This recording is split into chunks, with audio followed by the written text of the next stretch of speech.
Ikhwatal iman, a'azzani Allah wa iyyakum.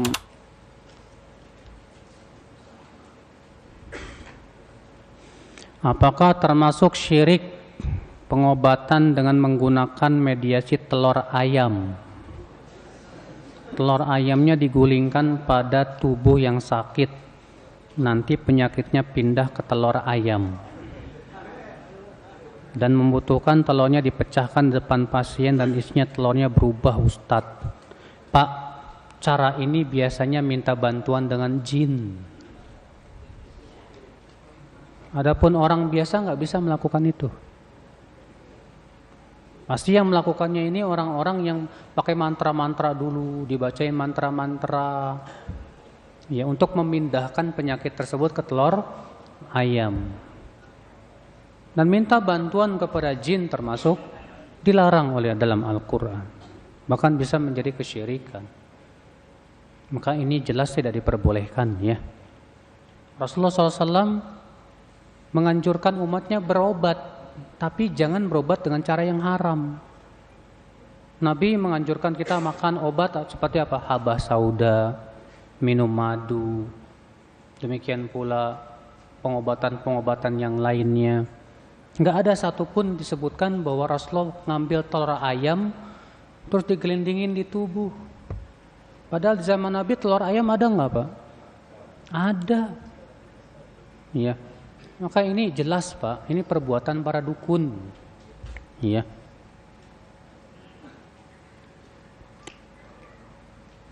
Apakah amalan-amalan yang tidak sesuai dengan tuntunan Rasulullah bisa merusak tauhid kita? Betul. Makanya Syekhul Islam mengatakan apa? Semakin seseorang kuat ittiba'nya kepada Rasulullah, maka semakin kuat tauhidnya.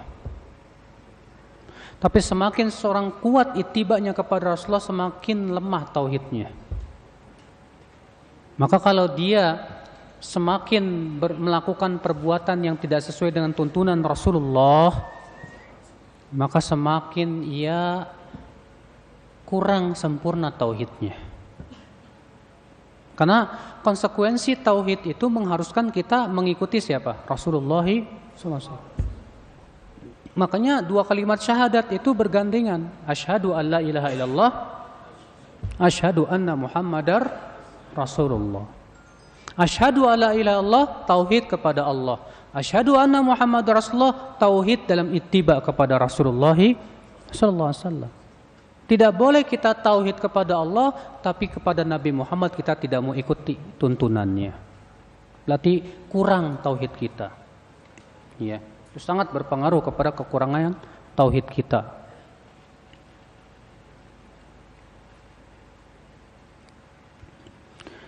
Bagaimana menyikapi jimat-jimat yang ditinggal oleh anggota keluarga? Dikubur atau di gimana, Ustadz? Dibakar aja, Pak. Ya, jimat-jimat itu bagusnya dibakar aja, dimusnahkan, Pak. Ya, dan nggak usah takut, nggak usah khawatir. Karena sebagian orang yang merasa takut nanti kalau saya bakar nanti jinnya nyerang saya. Nah, tawakal sama Allah, tawakal. Ya. Jadi kalau nemu jimat kayak gitu ya penangkal begitu, Pak, ambil aja udah bakar. Bismillah. Dimusnahkan semuanya.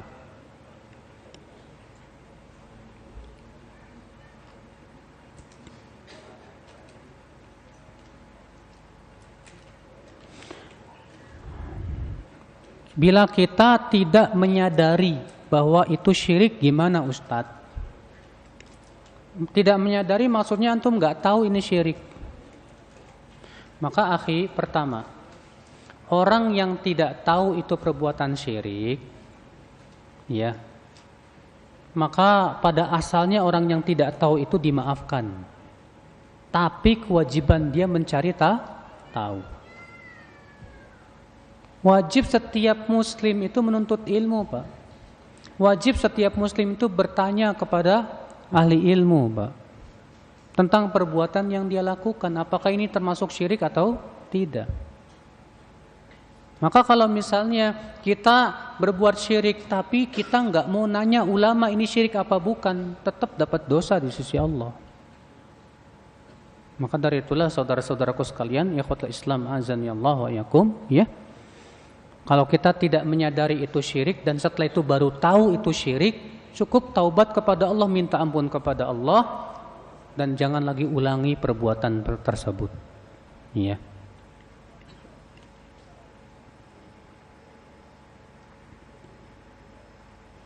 Bagaimana cara minta ampun kepada Allah bila pernah melakukan syirik tapi kita tidak menyadari? Kalau memang kita pernah melakukan itu dan setelah itu baru tahu itu syirik, sudah saya sebutkan, cukup dia bertobat kepada Allah, minta ampun kepada Allah.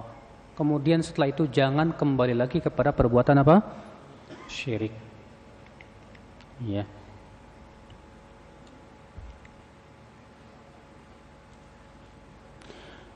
Adakah uzur untuk pelaku syirik? Memang terjadi, kata Syekh Utsaimin, terjadi ikhtilaf para ulama. Apakah orang yang berbuat syirik diberikan uzur atau tidak? Pendapat yang sahih dan yang rajih, bahkan Ibnu Hazm mengatakan ini ijma. Dan itu juga yang dirajihkan oleh Syekhul Islam Taimiyah, dan bahkan Ibnu Taimiyah mengatakan ini pendapat sahabat dan jumhur salafus saleh, bahwa mereka yang tidak tahu masih diberikan uzur. Iya. Namun mereka wajib menuntut ilmu. Berusaha untuk bertanya kepada para ahli ilmu. Maka dari itulah akal Islam azani Allah wa iyakum. Ya. Allah Subhanahu wa taala mengatakan, Rabbana la tu'akhidna in nasina aw akhtana. Wahai Rabb kami, jangan sanksi kami jika kami lupa atau kami salah tidak sengaja. Kata Syekh Utsaimin, orang yang tidak tahu itu masuk dalam ayat ini. Dia salah tidak sengaja. Maka ayat ini menunjukkan masih dimaafkan. Masih dimaafkan kalau dia tidak tahu. Selama tidak tahunya bukan karena menganggap remeh menuntut ilmu. Ya.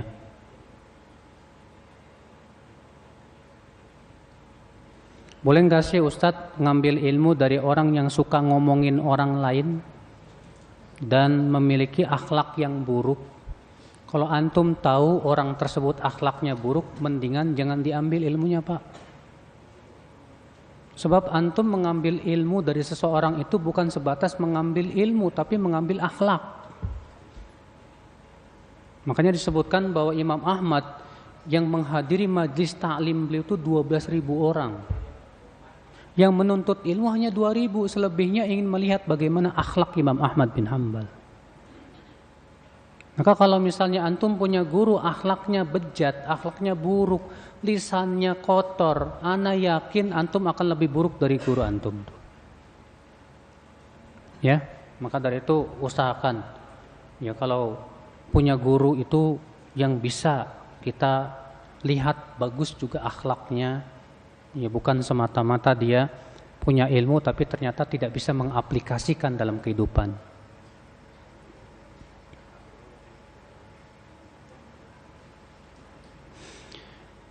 Cara mengaplikasikan dalam kehidupan itu tidak mudah. Apakah ada cara termudah untuk meningkatkan amal, untuk meningkatkan tauhid? Antum maunya mudah mulu. Sementara bagaimana para sahabat susah payahnya, Pak. Bagaimana Rasulullah SAW berdakwah susah payahnya, Pak. Dengan kesusahan-kesusahan yang dilewati itu akhirnya imannya tertempa, Pak. Kalau kita maunya mudah lagi, mudah tanpa ada perjuangan, nggak bisa meningkat iman kita, nggak bisa. Tauhid kita, iman kita akan semakin kuat dengan adanya ujian dan cobaan. Makanya, ya akal Islam, Allah uji kita terkadang dengan apa? Perintah. Allah uji kita terkadang dengan apa? Dengan larangan. Allah uji kita juga terkadang dengan apa? Dengan musibah. Allah uji kita dengan apa? Syahwat. Allah uji kita dengan apa? Berbagai macam kesulitan hidup. Ketika kita mau sholat, Kita malas ujian. Harus ada perjuangan di situ, berjihad melawan hawa nafsu. Makanya kalau antum berkata cara mudah meningkatkan amal soleh itu bagaimana? Kita katakan nggak ada yang mudah. Semuanya butuh perjuangan. Makanya Allah mengatakan apa?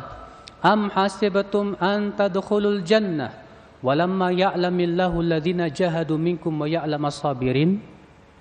Apakah kalian mengira akan masuk surga sementara Allah belum mengetahui siapa di antara kalian yang berjihad dan siapa yang sabar? Tuh lihat. Berarti Pak, ya, untuk meningkatkan amal itu butuh mujahadah tidak Pak? Butuh berjihad melawan hawa nafsu tidak Pak? Butuh perjuangan tidak Pak? Sangat membutuhkan perjuangan akhwat Islam. Maka tidak mungkin saudaraku sekalian ya, kita ingin meningkatkan iman semudah-mudahnya, nggak mungkin. Maka kewajiban kita adalah yang pertama, banyak taqarrub dan mendekatkan diri kepada Allah. Karena taqarrub dan ibadah kita itu hakikatnya Pak menguatkan hati kita dan keimanan kita, terlebih di saat kita dihadapi kepada apa? Berbagai macam ujian, insya Allah. Makanya Rasulullah SAW Pak, kalau ditimpa perkara-perkara yang sulit, segala beliau sholat. Rasulullah SAW menganjurkan umatnya kalau datang zaman fitnah, segera banyak-banyak mendekat kepada Allah Subhanahu wa ta'ala. Sebagaimana Rasulullah SAW bersabda, dan suatu malam Rasulullah bangun dan berkata, Subhanallah, madza unzilat al-lailah minal fitan, wa madza futiha minal khazain. Subhanallah, fitnah apa yang Allah turunkan di malam ini, dan perbendaharaan apa yang Allah bukakan di malam ini. Lalu Rasulullah bersabda, man yuqidh li swahibal hujar, siapa yang mau membangunkan pemilik-pemilik kamar itu. Kata Ibnu Hajar, ini menunjukkan di zaman fitnah kita sangat dianjurkan banyak mendekatkan diri kepada Allah. Maka kalau kita banyak mendekatkan diri kepada Allah dengan sholat tahajud, dengan zikir, memelihara sholat sunnah, puasa sunnah, baca Quran, insya Allah itu akan semakin meningkatkan keimanan kita. Iya. Semua butuh perjuangan saudaraku. Semuanya butuh perjuangan. Kita cari duit aja harus banting tulang kok. Ya, untuk mendapatkan uang saja kita harus capek mencari duit. Apalagi untuk mendapatkan surga, maka kita harus lebih capek lagi, akhi.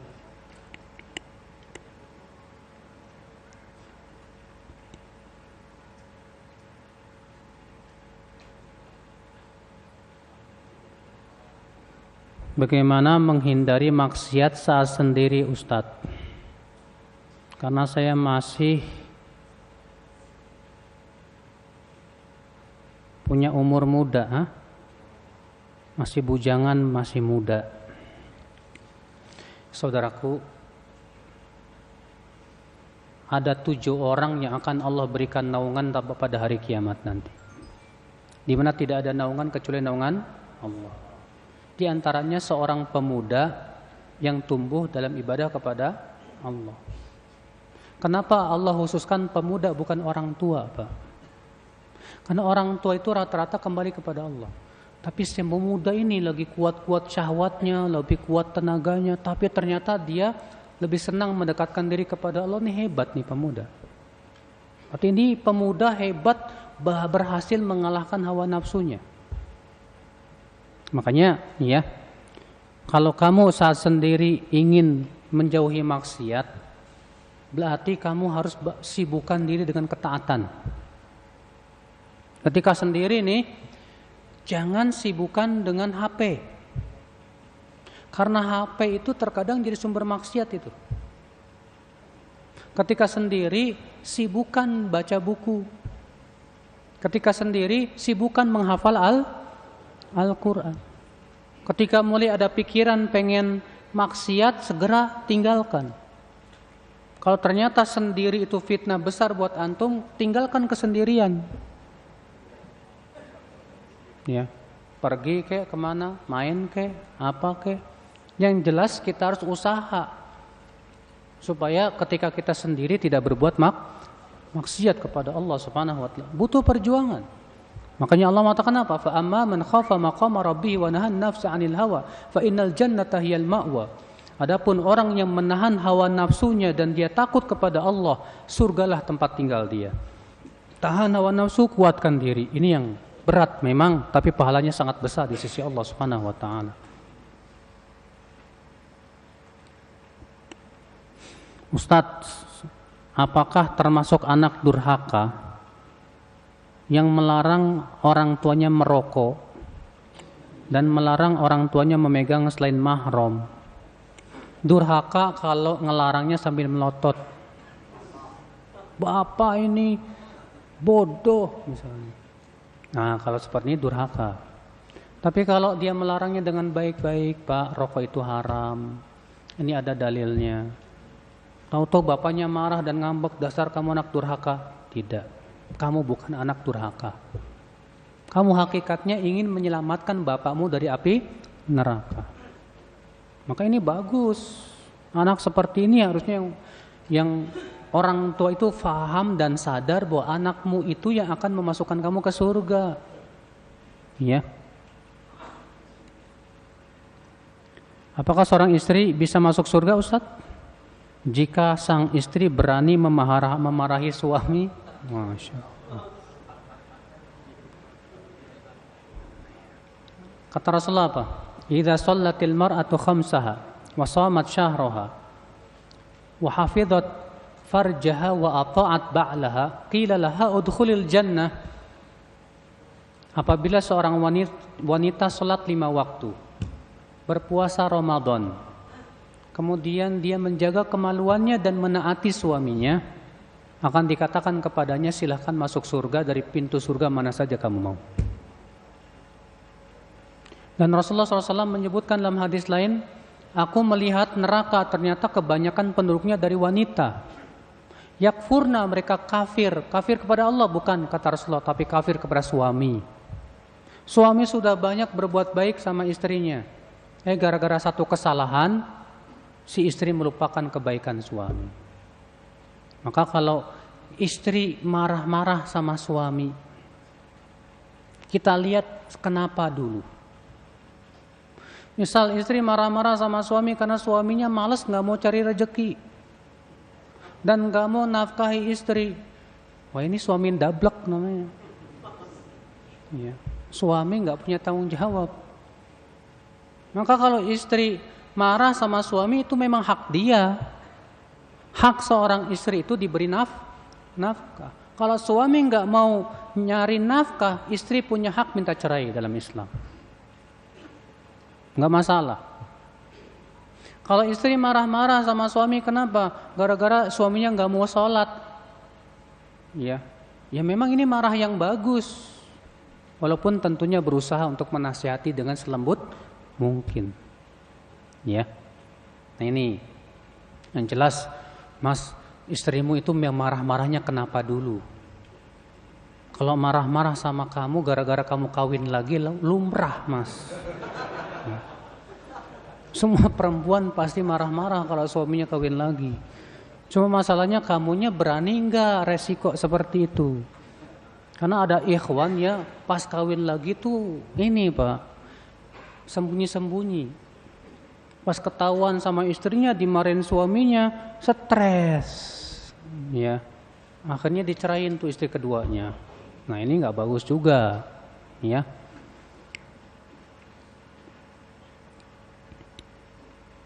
Bolehkah bermakmum kepada imam yang masih berbuat syirik? Enggak boleh.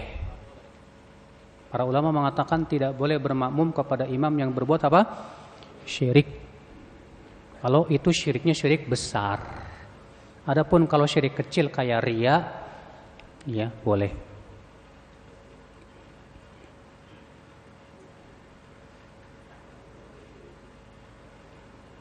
Bagaimana sikap saya di kampung yang melakukan kesyirikan sementara mereka mayoritas? Udah, kamu sibukkan menuntut ilmu dulu deh. Sibukkan menuntut ilmu tentang syirik, tentang tauhid, kumpulkan dalilnya, kumpulkan perkataan ulamanya, baru balik ke kampung sambil dakwahi mereka. Bawakan hujahnya dari Al-Quran, hadis dan perkataan para ulama. Ya, mudah-mudahan mereka mau ingat atau takut kepada Allah.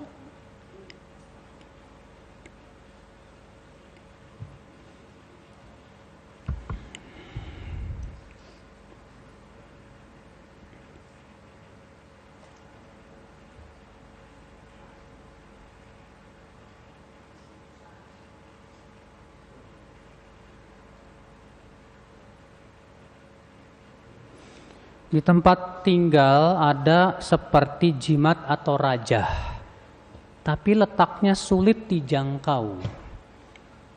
Tapi kita tidak yakin sama jimat itu hukumnya gimana. Ya kalau memang sulit dijangkau, susah. Misal jimatnya ditanam di mana? Di tiang rumah gitu. Susah untuk dikeluarkan, ya udah. La yukallifullahu nafsan illa wus'aha. Allah tidak membebani jiwa kecuali sesuai dengan apa? Kemampuannya. Yang jelas dia wajib mendakwahi keluarganya supaya menjauhi jimat-jimat tersebut.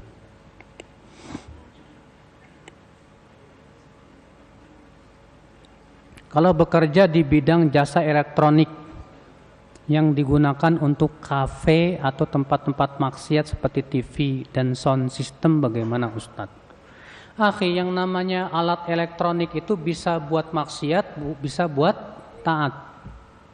Antum punya HP, HP bisa buat maksiat nggak? Bisa buat taat nggak? Maka yang seperti ini Pak, yang disalahkan penggunanya. Adapun yang membuatnya nggak masalah. Karena itu bisa menjadi maslahat besar. Ini apa nih? Mic ini manfaat banget nggak kalau buat dakwah, Pak? Manfaat banget. Maka kalau antum bekerja di tempat seperti itu boleh tidak? Boleh, nggak masalah. Silakan. Kafe itu jualan kopi. Kalau kafenya memang disediakan khusus tempat maksiat, yang salah dia. Di Jakarta banyak teman-teman kita yang buka kafe, alhamdulillah, Pak. Nggak ada maksiatnya di situ, bersih dari musik dan yang lainnya. Bisa kok ya dibikin kafe yang jauh dari maksiat, bisa ya.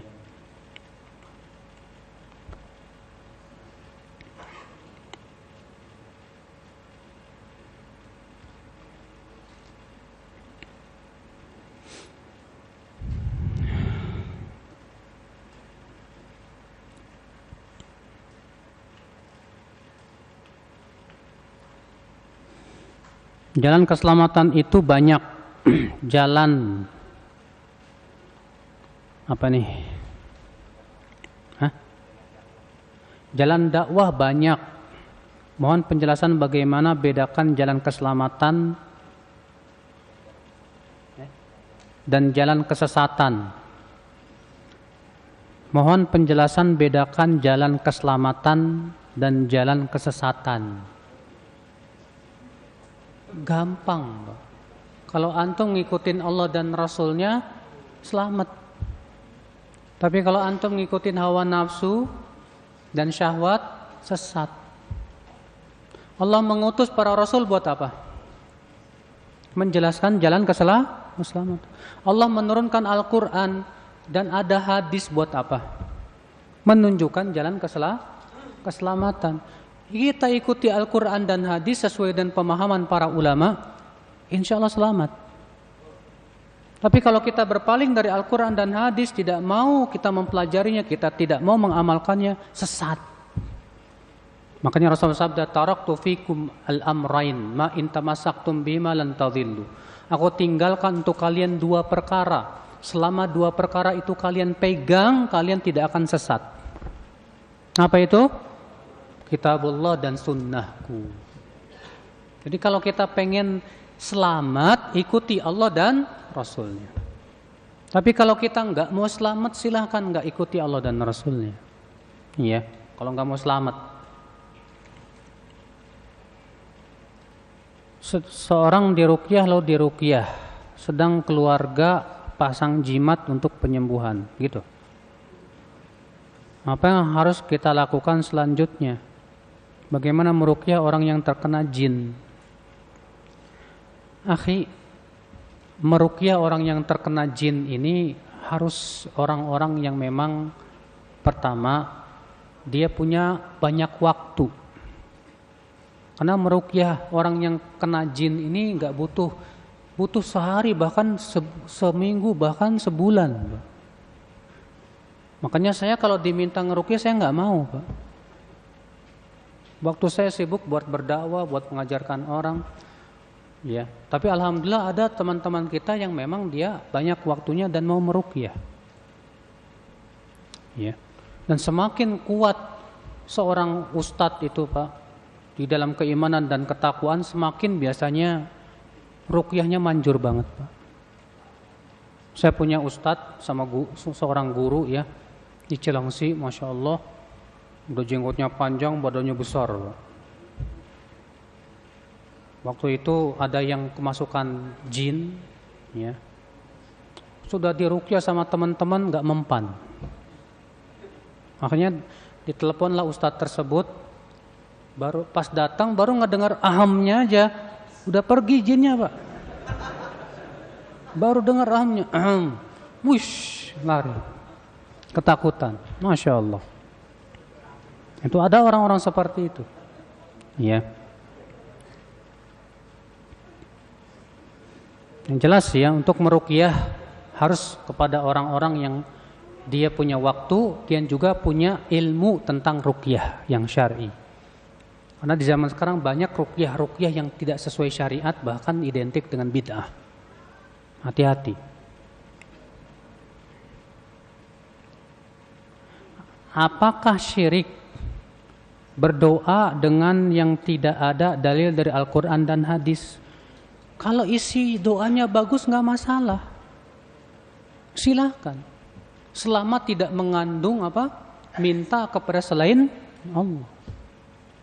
Makanya Rasulullah SAW bersabda kepada para sahabat, "I'ridu alayya ruqakum, la ba'sa birruqa ma lam takun syirkan." Coba tampakkan kepada saya ruqyah kalian. Tidak apa-apa meruqyah selama tidak mengandung kesyirikan. Sehingga dijadikan oleh banyak ulama dalil bahwa ruqyah itu boleh walaupun yang tidak berasal dari Al-Quran dan hadis, selama tidak mengandung kesyirikan. Iya. Boleh enggak Ustadz membahas masalah dunia di dalam masjid? Dilarang sama Rasul Pak. Disebutkan dalam hadis yang hasan demikian. Ya, makanya di zaman Umar beliau mengusir orang yang kumpul di masjid buat ngobrolin dunia. Kecuali kalau ngobrolin dunia itu untuk memang kemaslahatan kaum muslimin nggak masalah. Tapi di masjid ngomongin masalah apa? Kamu motornya motor apa? Oh saya motor ini, nggak boleh. Masjid tidak dibangun untuk itu. Masjid dibangun untuk zikir kepada Allah, untuk sholat, untuk baca Quran. Iya.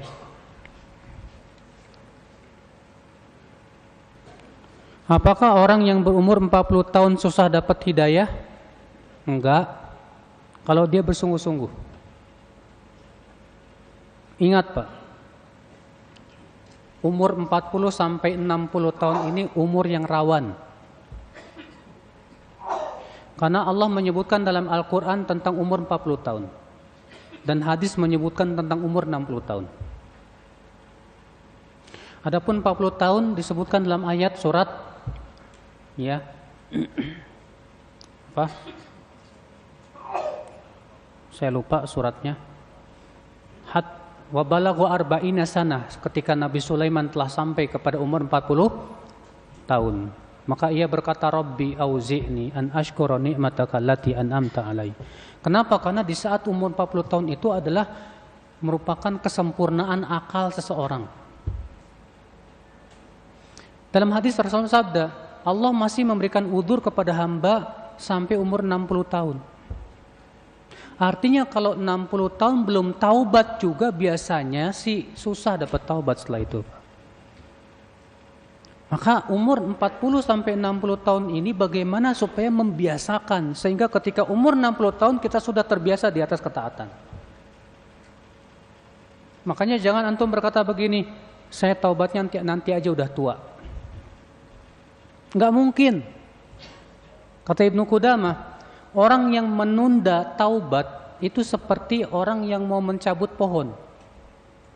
Pas dia mau cabut, kuat. Lalu dia berkata, kalau gitu saya cabutnya tahun depan aja. Pas tahun depannya dicabut semakin kuat. Dia berkata lagi, kalau gitu saya cabutnya tahun depan lagi. Semakin kuat, semakin kokoh. Demikian pula orang yang berbuat maksiat, semakin tua di atas maksiat, semakin kuat di atas maksiat, semakin susah taubatnya kepada Allah. Makanya ya akhi, nasihat buat saya dan kita semua para pemuda, biasakan dari sekarang berbuat taat. Sehingga ketika nanti setelah tua kita biasa di atas ketaatan, mudah bagi jadi kebiasaan dalam hidup kita. Iya.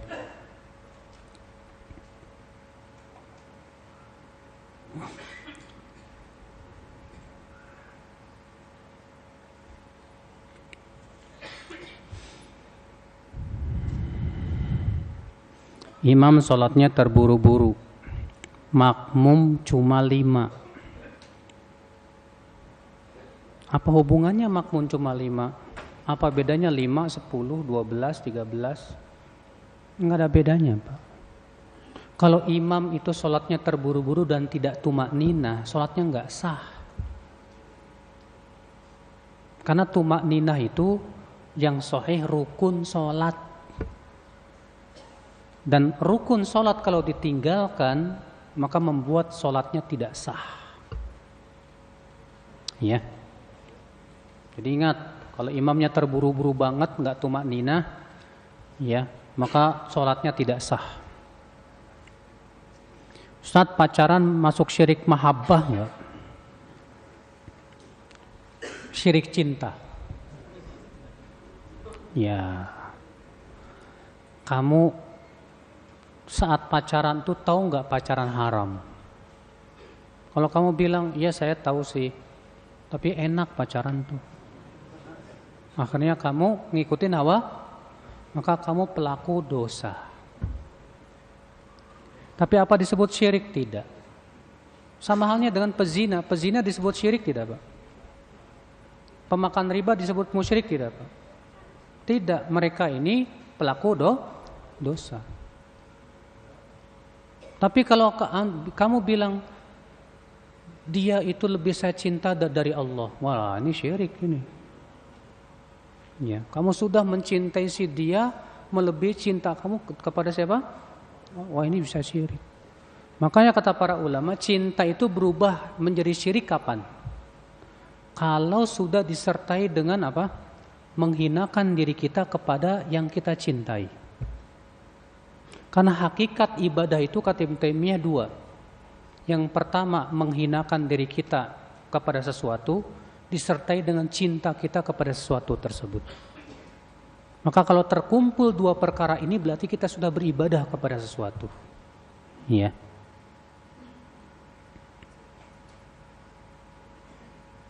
Ini apa ini?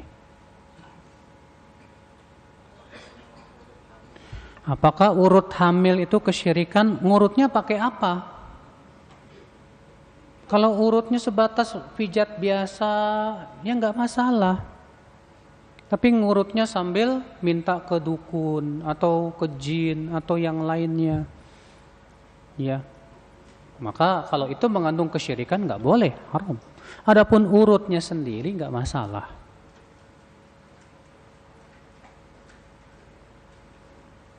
Bagaimana hukumnya meninggikan kuburan dengan bangunan? Kata para ulama, meninggikan bangunan melebihi sejengkal itu haram dalam Islam. Makanya Ali bin Abi Thalib diperintahkan oleh Rasulullah untuk menghancurkan apa? Semua kuburan yang dibangun di atas sejengkal. Ali bin Abi Thalib diperintahkan oleh Rasulullah untuk menghancurkan bangunan-bangunan yang dibangun di atas kuburan. Makanya membangun bangunan di atas kuburan itu haram dalam Islam, Pak. Nggak boleh. Iya. Karena itu dilarang oleh Rasulullah SAW. Ustadz, saya seorang ibu, mohon doanya agar putri saya segera dapat jodoh. Nih, mana yang jomblo nih? Nih ada ibunya nih nawarin nih supaya anaknya dapat jodoh putrinya. Di sini banyak jomblo nih Bu. Ya, mudah-mudahan jomblo yang ada di sini sadar.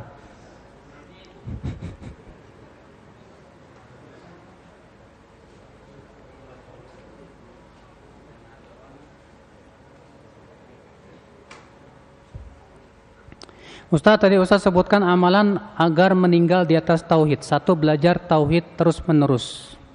Yang kedua apa? Ya, Yang kedua, kita selalu khawatir jatuh kepada syirik. Sebab kalau selama kita merasa khawatir terus jatuh kepada syirik, insya Allah kita akan jatuh dan kita akan selamat dan hati-hati dari syirik. Yang kedua, yang ketiga, berdoa agar Allah lindungi kita dari apa? Syirik. Yang keempat, jauhi maksiat. Karena maksiat itu seringkali menyeret kita kepada syirik. Itu 4 perkara tadi. Ya, yang pertama belajar tauhid terus menerus. Yang kedua apa? Ya, selalu merasa khawatir untuk jatuh kepada syirik. Yang ketiga apa? Selalu minta kepada Allah supaya dijauhkan dari syirik. Yang keempat apa? Iya, jauhi maksiat. Karena maksiat itu bisa menyeret seseorang kepada apa? Syirik.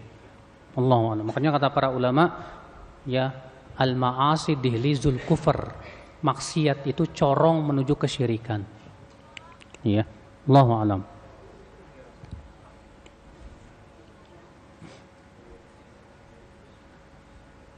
Bagaimana dan apa hukum seseorang yang jarang sholat berjamaah, Ustadz? Sekalinya sholat berjamaah dia menjadi imam karena dinilai lebih tua. Akhi, Rasulullah SAW mewajibkan para laki-laki untuk sholat berjamaah. Sampai-sampai Rasulullah ingin membakar rumah orang yang tidak menyaksikan sholat berjamaah. Maka dari itu, kalau ada orang yang jarang sholat berjamaah, ini orang yang meninggalkan sunnah Rasul dan perintah Rasul. Makanya kata Ibnu Mas'ud apa? Wa innaha lamin sunnani Rasulullah SAW. Dan sholat berjamaah termasuk sunnah Rasulullah SAW. Wa in taraktumuha la dhalaltum. Kalau kalian tinggalkan sholat berjamaah, niscaya kalian akan tersesat. Sungguh, kata Ibnu Mas'ud, kami melihat sendiri di zaman Rasulullah, orang yang tidak suka sholat berjamaah itu ternyata orang munafik. Maka dari itu, ya, orang yang jarang sholat berjamaah ini kenapa? Tanya ke dia. Barangkali dia punya alasan yang syar'i. Barangkali dia ada halangan-halangan yang memang secara syariat diperbolehkan, enggak masalah.